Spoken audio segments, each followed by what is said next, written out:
We believe in states' rights. We believe the federal government needs to stay out of this. We believe that the situation has gotten worse and less safe because of their presence. And I will just say there were 2 incidents yesterday I saw after this that just tore at my soul. I saw an individual at the scene identify themselves as medical personnel, a physician, and asked to provide aid, and an ICE agent said, "I do not care." That lack of humanity was chilling to me. And after this incident happened, and after the tensions rose, ICE agents entered a Minnesota school, causing disruptions at that school. I can't say this strongly enough as governor, as a parent, as a teacher. To our elected representatives, Democrats and Republicans, I beg you, I implore you to tell them to stay out of our schools.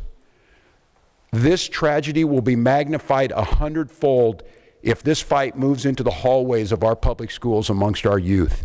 And they're watching us. They're watching us now, how we respond. So I've got a few simple asks. Let us, the professionals, handle this on Minnesota soil, this investigation. De-escalate this situation by removing yourselves from this situation with these 2,000 agents that were put here. And above all else, stay out of our schools. I'd like to ask you to care, but that might be a step too far for some people.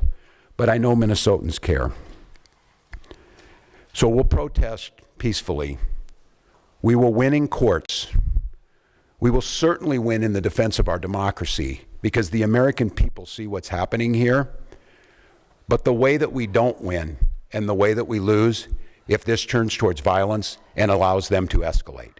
It cannot happen. So I ask the grass top leaders out there, the faith leaders, the folks who are on the streets, and in many times the true leaders are not the elected officials. They're the folks on the ground. I beg you, implore you, follow those words of the leaders we've had. I had the privilege of serving with John Lewis. And John talked about good trouble. I'm not telling you not to find good trouble. But I asked John many times, I said, "John, I don't know if I'd have your self-restraint. Didn't you want to lash out?" He said, "Yes, daily." But he said, "I wanted to win this. I wanted to do what right, and I wanted justice to prevail. And to do that, I knew the only way was to not lash out, to not give in to that." So to each and every one of you, we're not going to win this through violence. We're going to win it through justice. We're going to win it through compassion. We're going to win it through Minnesota Nice, and we're going to win it by holding every one of these people accountable as they should for what we've seen on the streets of Minneapolis. With that, I'm going to turn to Commissioner Jacobson to give you a situation update.